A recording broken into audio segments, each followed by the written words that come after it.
Good afternoon, good evening, good morning, Legionnaires, wherever you are. We are back. Apologies for last week.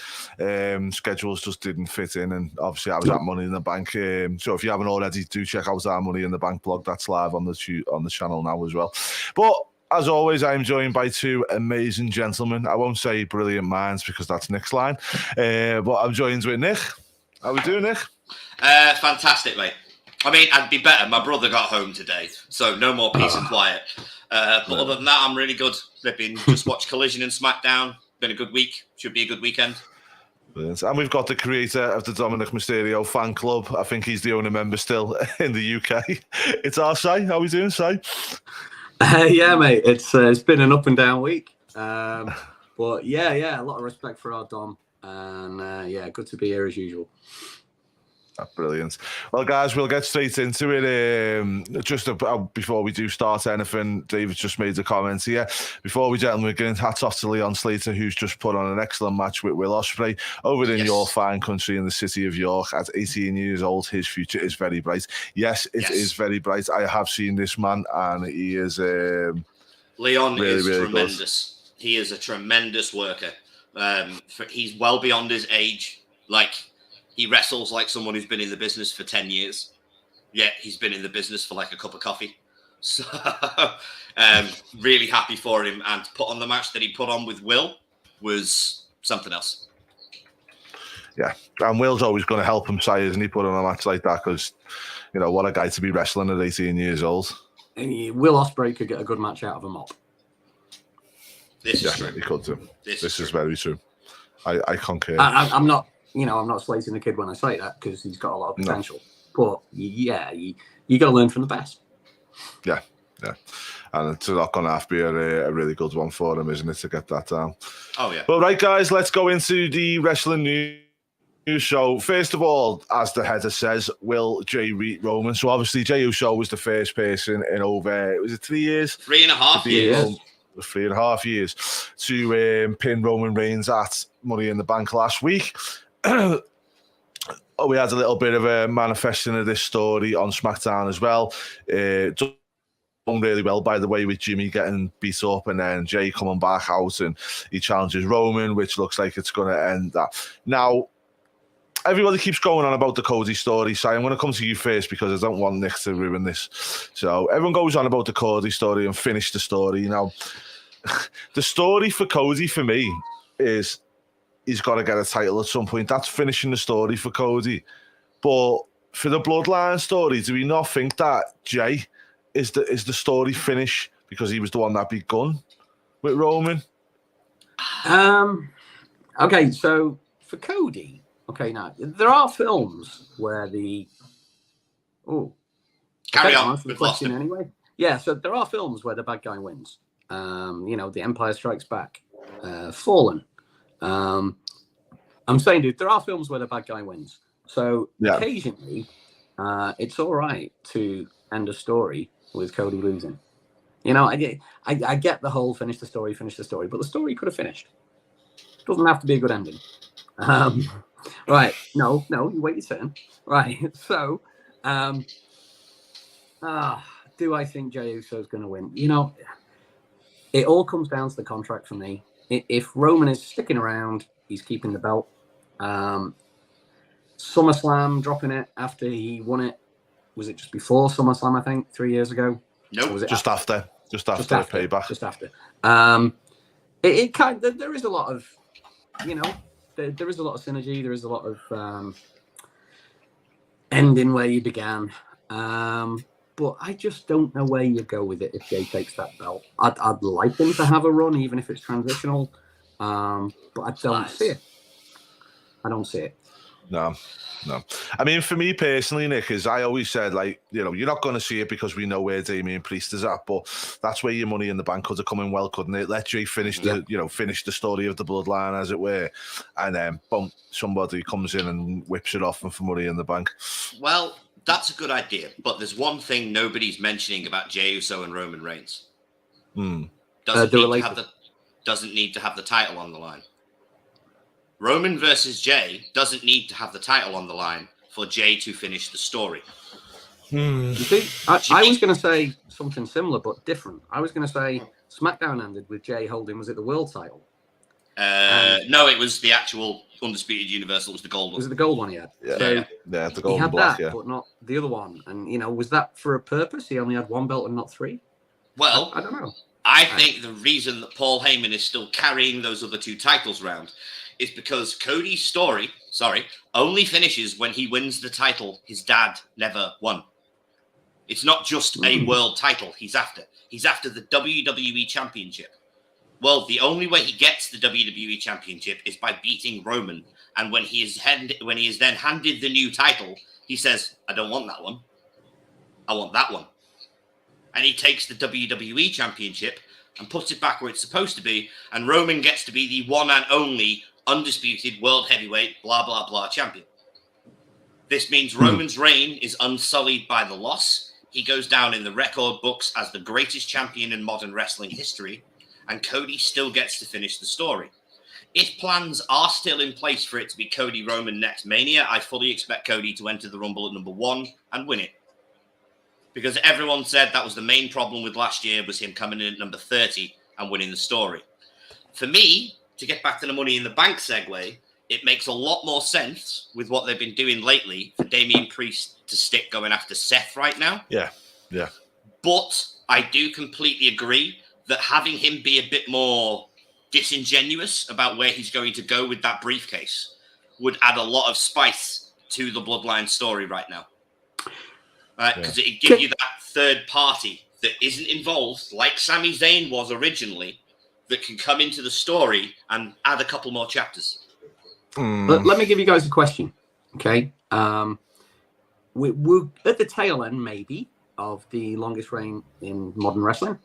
So surely whoever wins this, it's going to be the biggest push that we've seen for a couple of years. You know, it's going to be, so people are going to remember, like James Buster Douglas beat Mike Tyson. People are going to remember who beat Roman Reigns. So do you honestly think that Jey Uso is the guy to give that spot to? I don't know, because do you think Cody is? Because Cody's already there. Does he need it? Cody's And also, yes, or he's like Lex Luger in 95.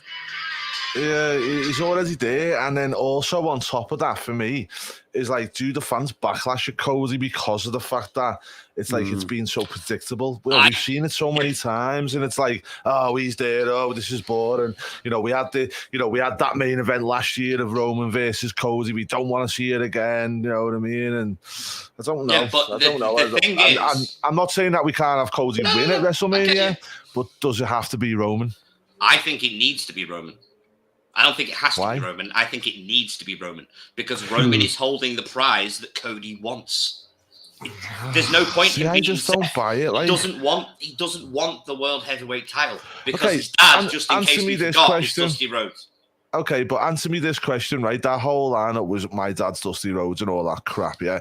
Let's face it, it was one of the worst build-ups ever. It was a terrible build-up. It was awful, right? The promos were So good. you tell me why it has to be Roman for Cody Rhodes and what he has in his story that Jey and Sami haven't had with Roman, specifically. Well, Sammy was a happy accident. Let's not forget it. No. I'm not talking about accidents or where he was meant to be or wasn't be. The storyline dictated where he went and what was the importance of it. He never got the job done, fair enough, but there was a lot on stake and there was a reason that he was there, and that happened organically, right? You look at Jey Uso's the same thing. The storyline over the year, it's built to this moment for him at SummerSlam, yeah? Right? Stone Cold Steve Austin back at Survivor Series years ago, give the promo. It happened by accident. Next minute, he had a rocket strapped to him. The Rock, when he got in the Nation, that happened actually. Why does Cody deserve just to be pushed in there and gone, you because accept he's him? not just being pushed in there. Since when is Cody Rhodes just being pushed in anywhere? Since he signed a big contract and come to WWE from AEW, mate. Years in the company prior, worked his arse off. 7 years on the indie scene, worked his arse off. Came back to WWE, worked his arse off, then tore his body in half. Came back, got the world title shot, didn't win, so no one can complain he was pushed to the world title straight away. But the thing is, Nick, that big story that you're telling there, the casual fan does not care. Hang on a sec. The argument that everyone has made is Cody Rhodes hasn't faced enough adversity. Well, in the last year, building up to next WrestleMania, he's going to go through nothing but adversity. And let's not forget, he's the most over babyface in the company. You keep turning around and talking. Yes, you keep turning around and talking about fans backlashing on him. You were at Money in the Bank, dude. You heard the reaction for Cody. And that was nothing. I heard the bigger reaction for LA Knight. Yeah, but that was LA Knight. And unfortunately, LA Knight's not getting booked right. Cody is. And we're not discussing LA Knight. We're discussing Cody Rhodes. No, but you made a big statement about he's the biggest babyface in the company. He is the biggest babyface in the company. LA Knight's a frigging heel.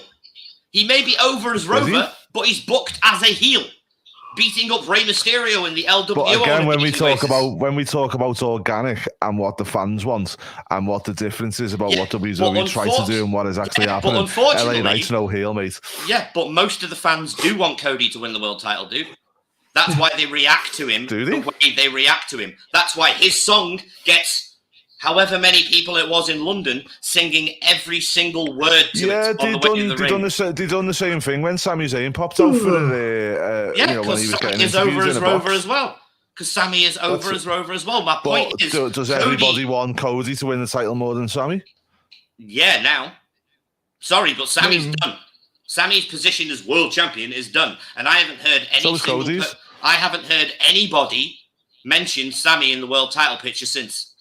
I've never heard anyone mention Cody in the world title picture. We're talking about it right now. We're talking about how he should be put into it, but at the moment he's not into it. No, he's not in the world title picture because he's too busy facing adversity. But at the same time, what's his adversity, Dom Mysterio? Brock Lesnar, for one. And the kayfabe broken arm, which is in wrestling storylines. Let's not forget, this is wrestling we're talking about, is adversity. He's had his arm broken. He's had to go up against Brock. He's going to have to go through whoever the hell else he goes through, including probably losing to Seth in a world title picture in the next 3 weeks. But does he need to go after Roman? Is it Roman it needs to be? He needs to go after Roman. Why does it need to be Roman? That's what I'm trying to say. Roman is holding the prize that Cody wants. Okay, but if Roman loses the belt in between, then why would that not be somebody else then? It could be somebody else, but we're not discussing if Roman loses the belt in between. We're discussing because we're saying, does Roman need to keep the belt to WrestleMania? Oh, well, you never said that. Finish that wasn't the question you asked. You said, could it be somebody else? Right now, it needs to be Roman because Roman is holding the prize that Cody wants. So take away that then. Does it need to be... Does it need to be Roman, or can anyone hold that title? It's got to just be that title. Oh, no, anyone can hold that title as long as it's the WWE Championship. So what means your thoughts, more to Cody Rhodes? Is it a win for that belt or a win over Roman? It's two stories when you think about it. Mm-hmm. Yeah. Sorry to break the argument up. I was having fun. No, it's a good point. Yeah. The person with the biggest mouth in the world who lets no one speak. Welcome back. So I want to talk about fireplaces. Go ahead. Shall we move on? Because you guys are never going to agree on this, you know. No, it's good. It's good talk. It's just the thing with me is I love Cody, right? I really love Cody, and again, he's got to go through all this adversity. But it's like, does that make him? They've got to make a story with it. There's got to be a story here. You know, the thing is even with the Roman story leading up to 39. It was I'm Dusty's son. I want that, but the title wasn't even really put on that pedestal to Cody. If you want to look at how to do a title, at no point during the I'm Dusty's son story did Cody ever bring up the fact that he was Dusty's son. Everybody else kept bringing it up. Roman brought it up. Paul Heyman brought it up. Cody never brought it up. Yeah, everyone has this Mandela effect that Cody Rhodes just constantly reminded everybody that he was Dusty's kid when he never said it once. Yeah. Aside, if you were going to go for the title, right? If you wanted to make it about the title, you know, what kind of story would you go down? Would you go down as we are the adversity route that you know, I'll admit I don't really see the relevance to the title with this because Brock just come out and beat him up. It wasn't like he's had to, people have put blockers in. It's not like a Daniel Bryan story where there's been blockers put in front of him that he has to overcome to go on. Or, hang on. Or would you go down the Tommaso Ciampa obsession NXT route? Goldie. You know, I'm not sure if it's either, but what I would do is I would have Priest cash in on Seth, win the belt, drop it to Cody, whether it's Survivor Series or maybe Survivor Series. Cody gets his second match against Roman, champion versus champion, but not for the belts. And he gets like a count-out win or something, you know.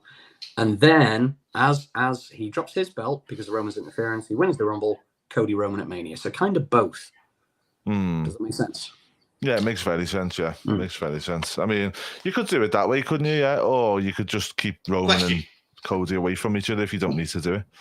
Question: who says Brock Lesnar attacked him for no reason?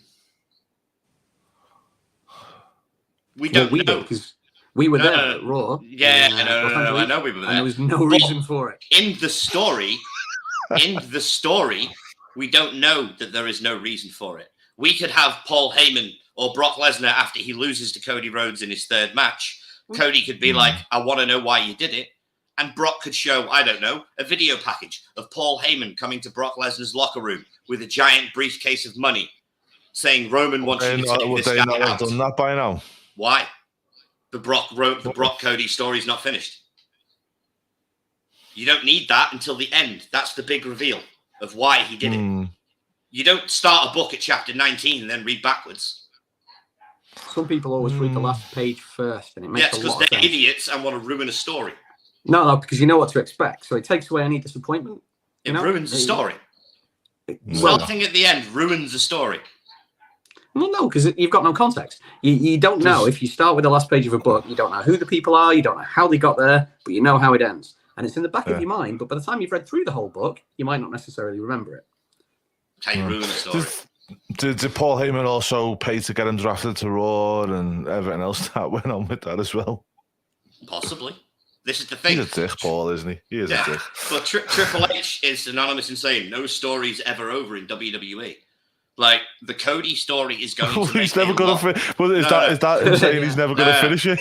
Exactly. The point is, Cody's story is going to make a hell of a lot of sense come next WrestleMania. We're only in July. They managed to put a 5-week program together for him to get a title shot at last year's Mania, and half the crowd were going crazy for him. By this year's Mania, that story is going to make perfect sense. We'll see, because the thing is, as Triple H says, the story never ends, so Cody's story might not end at Mania. You never know. Never know. Okay, guys. Well, let's move on then. So, in AEW news this week, we have Punk wants to wrestle the Elite. Go figure. Okay, so when it comes to this dude, I'm firmly in his corner. Let's not go into who started it, but it was Hangman Adam Page. I would like to see this. I don't think there's a wrestling fan out there, regardless of how they feel about Punk or the Elite, that doesn't want to see it. It's good for business. It's going to make a lot of money. It's a natural match. Anybody who doesn't want it is there for themselves, not for the business. I'm not casting aspersions on anyone in particular, but it's going to be fair. I will. Now, this match has got to happen. It doesn't have to happen yet, okay? But sometime soon, we need to get these guys in the ring together. It would be like if we never had Bret Hart come back and face Vince McMahon. You know, it's that kind of impossible match that you thought you were never going to get, that's just going to cha-ching, cha-ching, cha-ching. Needs to happen. Yeah. Go on, Can I go now? Okay. The Elite need to grow the hell up. Right? This is a business. To quote Scott Hall, in professional wrestling, you got two choices. You can make friends or you can make money. The Elite are all on the way to 40. Kenny Omega is 39, Matt Jackson is 37, Nick Jackson is 34. They are all in the twilight end of their careers. At this point, you need to grow up, swallow your pride, and realize that CM Punk is grown up and swallowed his pride and sees a lot of money in this angle. There is money How do we in know this. they haven't? That's a good point. This could just be prestigiously placed and everything else. But if they haven't, hypothetically speaking, they need to grow up and realize. Because all CM Punk wants to do is be the Blackpool Combat Club's mystery partner in Blood and Guts. Right. Listen to me, yeah. Right. Does everybody watch programs, TV, sometimes television Now and then. programs? Now and then. Now and then. Okay, you play. Well, let's put it in video game way for you, Nick, as well, right? If you switched on a video game and played the final boss, and then that was it, what would you feel about that? Funnily enough, sorry, Nick, I'm stealing your question. Funnily enough, a lot of games start with the final boss and then take all your skills away, and you have to build your way back up to it. You're not helping me here, Si. He's helping me. Right. Or if let's say you're watching a love story, right? Let's put it this way for both of you hopeless romantics, and you switch the film on 1 minute in, the man gets the girl. Why are you going to sit there and watch it further? Oh, no. It's not about the race, dude. It's about the marathon. It's about keeping it. It's about making it last. It's about endurance. It's about longevity. Yeah. And if CM Punk walked right in on day one and went, Elite, what's the point? Exactly. What's the point? My argument is he hasn't done that. This has gone on since last year's All Out. So we've had nearly a full year, if not just over a full year of this in the wrestling media and in the wrestling news and everything else. If CM Punk, after all this time, has decided, you know what, there's money to be made here, put me in Blood and Guts as the Blackpool Combat Club mystery partner, give Kota Ibushi to the Elite, that is the start and the seed of something that will grow into a phenomenal feud that can hopefully end with Kenny Omega versus CM Punk in the main event of Wembley. Yeah, that you're gonna give that match away for free on Dynamite. They're gonna give that first interaction by them too on Dynamite. Yeah, there is it's one a WCW move. It's a WCW move, but it's a move that will get people talking. I would argue that it's kind of a misfit. I mean, it's kind of like fitting a square peg in a round hole. You've got the BCC, who are technically heels at the minute, and you've got CM Punk, who is, acting like a tweener, but he's a face. So how does that work? How does it fit? I think it's like anything, saying with especially with CM Punk, he is a bit of a tweener, and everyone knows the story and stuff like that. So if Punk goes in and aligns himself with the BBC or the BCC, whatever you want to call it, there's a difference. They're both evil organizations. Yeah, and next minute, they become the faces, and the Elite becomes the heels very, very quickly, and probably the flip of a coin. You know what I mean? But I think everybody knows that story. But again, it's one of them, innit? Even all this brawl out and everything else that went on, we all know about it and we all thingy, but the casual fan, again, does not know anything about this, really. He doesn't know anything we need, Well, this is the thing, but this is where, just announcing him as the partner there for me is you've got to have a bit of interactions, a few little bits. No, I'd agree with you on that point. I think this needs to start with a back and forth promo battle. One set of promos from Punk on Collision and the Elite firing back on Dynamite, or vice versa. This would be the ideal way of doing it.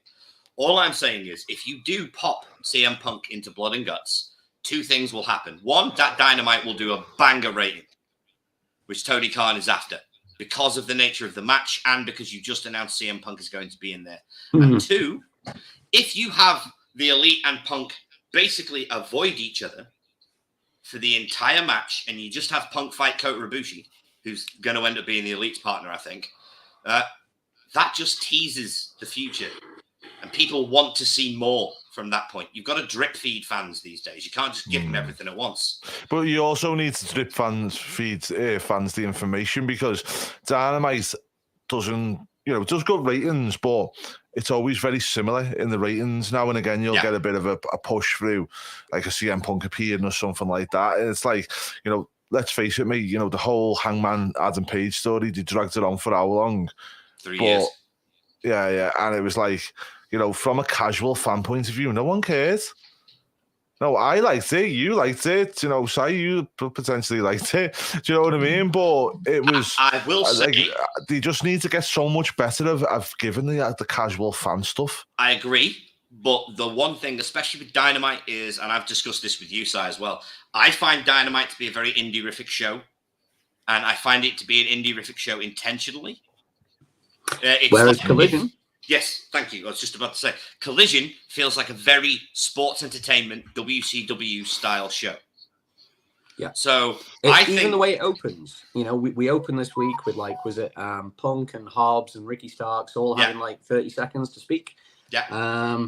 And it took me back to like King of the Ring 93, where you get little promos on the way to the ring. That kind of introduction grabs your attention, sucks you into the story, keeps you watching. And that is the sports entertainment kind of side of it. There is a difference between the shows. And it makes them difference. Makes them interesting to watch. And just to bring it back to the Punk Elite thing, don't we think it'd be even more interesting if CM Punk found some allies that have a similar opinion to him about sports entertainment versus professional wrestling? I don't know. Yeah. Someone he has a history with, someone who's probably the biggest paid star in the company for most of the time, happens to create a faction every 6 months, never loses on pay-per-view, is a massive proponent of sports entertainment. Chris Jericho. Yeah. I mean, me personally, I would have give Jericho to Punk first. That should have happened first of all. I agree. I completely agree. The Punk Jericho, apparently Jericho was interested in it as well, so I don't know why it never happened. Because I know Punk said he was interested. Just on this topic, looking back at Dynamite this week, is this a Jericho face turn, or are we going to be swerved? What do you guys think? I'm not sure, you know, because that was face Chris Jericho cutting that promo. That was babyface Chris Jericho cutting that promo. The Lionheart.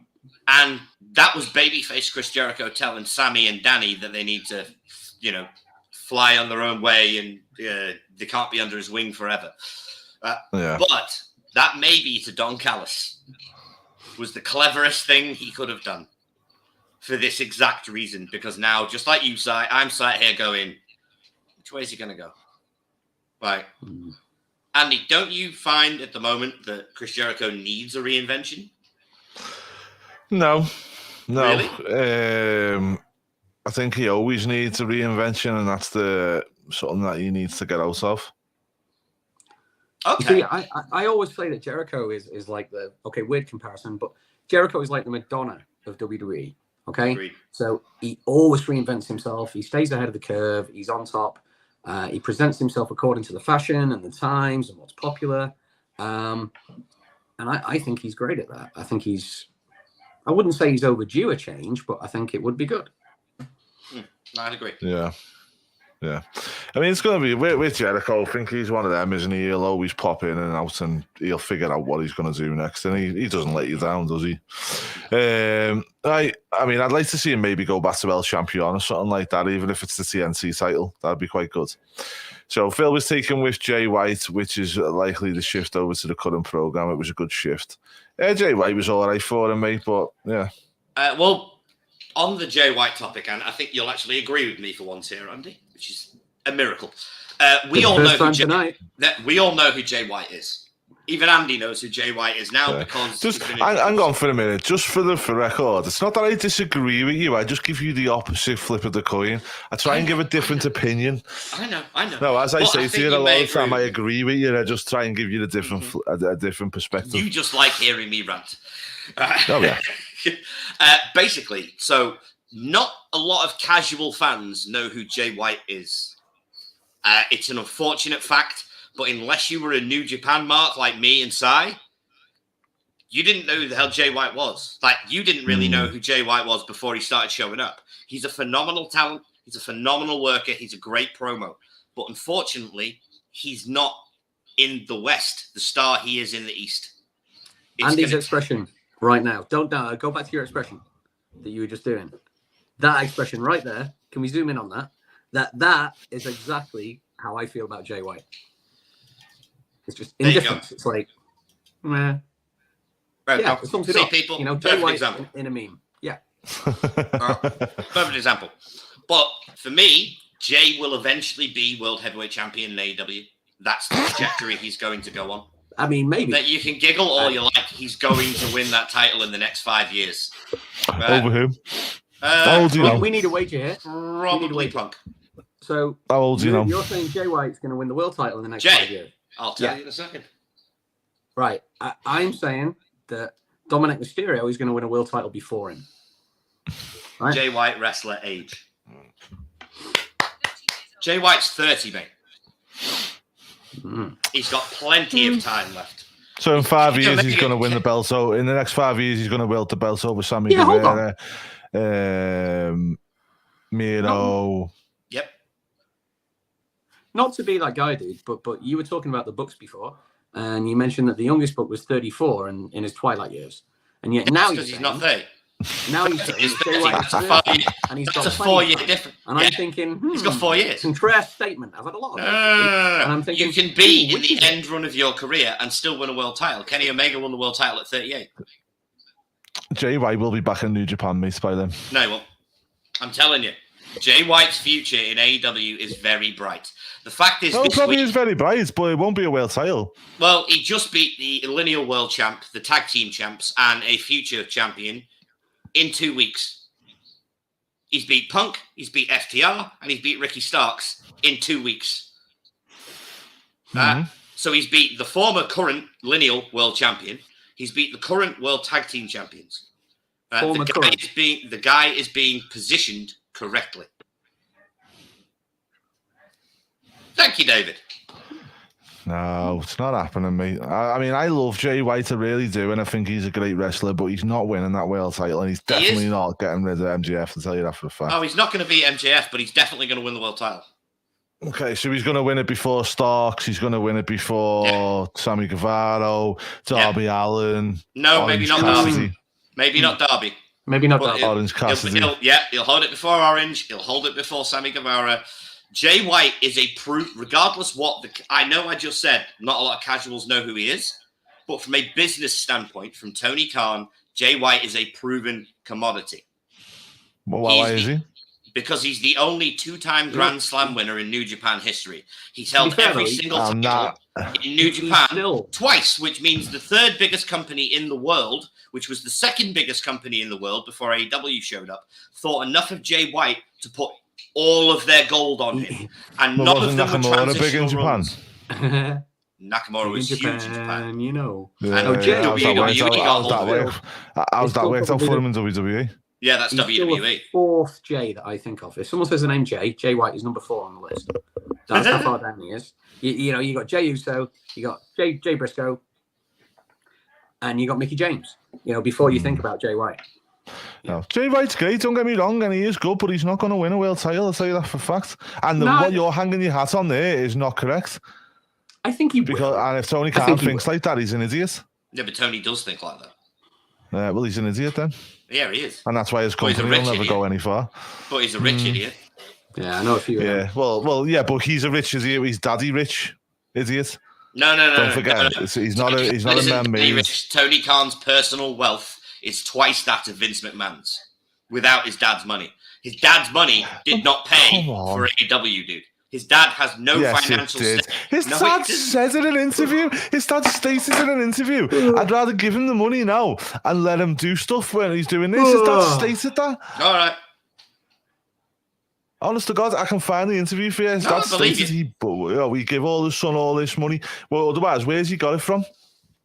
Well, he does have $7.8 billion of personal wealth, you know. Where's he got that from, though? I don't friggin' know. From his dad buying him stuff, trust funds, and his dad buying him stuff like Fulham FC, for instance. True. Do you know what I mean? It's like, I'm not trying to sit here and, you know, I'll call what it is. Like, he's not, you know, he's not the Messiah. He's not this great businessman that's, you know, being dragged up from nothing. You know, he's not. You know, he's doing really well in terms of what he's doing with AEW at the moment. But, you know, people like Jay White will derail it. I kind of see both sides of this, right? So I do think he's going to win the world title in the next 5 years, yeah. I think that's a fair comment. But how many months has he been there now? 3, 4? You know, it's still early days, you know, to be talking about a world title reign for him. But yeah, it will happen. Yeah. But not before I hope it happens because, to be fair, he's a really big talent. But can I see it happening? Don't know. Well, I'll guarantee you, if he'd gone Problem to you've got in WWE, if he'd gone to WWE instead of AEW, we wouldn't be having this conversation. Oh, let's not start that again. Do you know what I mean? Where's Miro, mate? Where's Miro? No. You know, You're not going. I ain't going to argue with you on Miro. Miro has been mishandled and mishandled. Where's Keith Lee? But let's forget, none of these men were world champion material. None of these. Miro wasn't. Miro never held a world title. Am I forgetting something? He's not world title material, though. No, not in my opinion. Otherwise, I'd love to see Miro beat Max. Otherwise, Vince McMahon would have thought, yeah, that guy's world title picture, I'll put him in the world title. But he never even got a shot while he was in WWE. Because in WWE, Miro was a smaller fish in a bigger pond, and he had a ceiling. Whereas in AEW, he's a bigger fish in a smaller pond, and he's got a fair crack at the whip. No. I'll give you that. He's got a fair crack at the whip. But unfortunately, Tony Khan, as we've just discussed, can be a bit of an idiot. This is true. But the fact is, Miro is a proven star. I will not argue against that. Keith Lee? Keith Lee was never a proven world champion. Ooh, speaking about Keith Lee, I'm just not a segue for a minute. Did you guys notice that the Wizard's robe was gone again this week? Yes. Yeah, he's also died this thing, hasn't he? He's obviously he's died there, criticism. And because it was stupid. Okay, so you're telling me that now Cesaro's being Ring of Honor world champion, he should be considered as a main player in AEW? No, because he's in Ring of Honor. It's a different company. Okay, but if he loses it there and then goes into AEW, into Dynamite and AEW, does he then become a main player straight away? Not straight away, but if I remember correctly, one of the last things he did in WWE was lose to Roman Reigns in a world title match.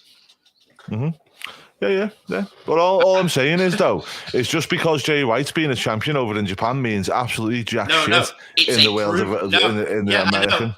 But he's a proven commodity, is the argument that I'm making. All right? If you want to put a title on somebody, it doesn't matter if it's in Japan. It could have been in friggin' Mexico. A proven commodity is a proven commodity. Will Ospreay was a proven commodity before they hired him in New Japan because he'd held titles all over the world. Anyone that has held championships in multiple promotions, for multiple organizations, is a proven commodity because those businessmen who are in charge of those companies have turned around and gone, this is the guy to lead my company.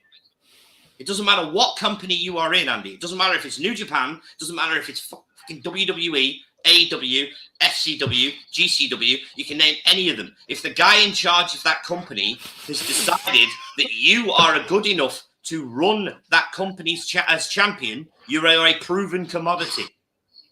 So if Nick Gage was to come into AEW tomorrow, he'd be on the same levels as Jay White? He'd be a proven commodity, but no, not on the same level. Why not, though? But you just said if he was doesn't matter what company he was in. Because Nick Gage held one world title.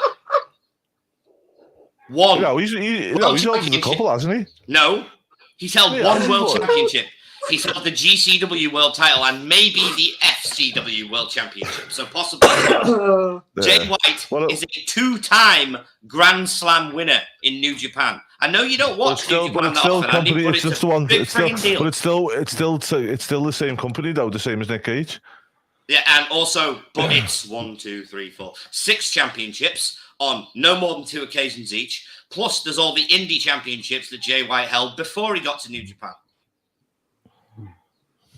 Okay. The guy will be world champion in AEW in about 5 years. Okay, just let you know that Nick. Say that again. That completely cut off. He's a multi-world champion. Oh, congratulations.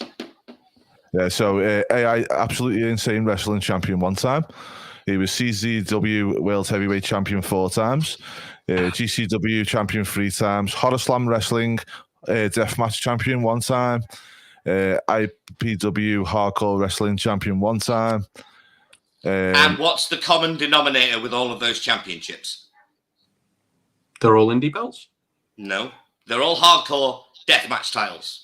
That ain't wrestling. ICW Heavyweight Championship 1 time. He's Championship Wrestling, which he won in a death match against Joker. I watched that. Yeah. And he was also Pro Wrestling Illustrated Independent Wrestler of the Year 2021. Yeah, that doesn't surprise me. It's PWI.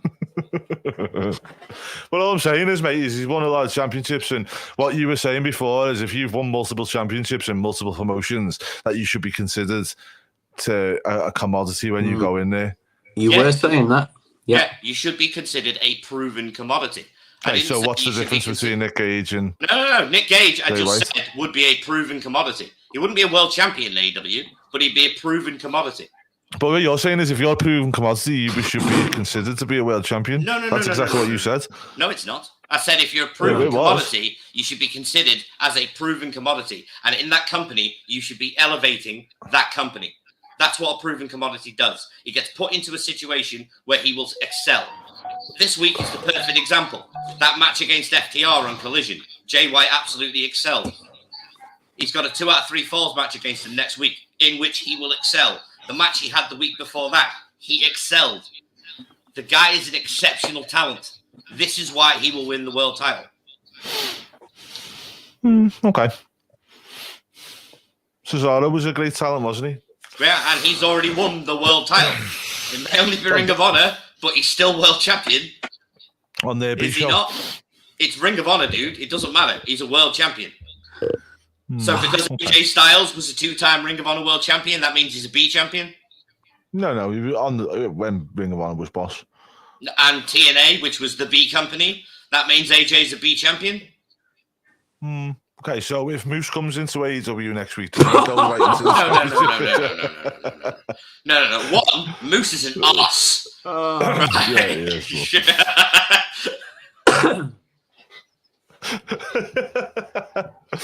All right, let's move on.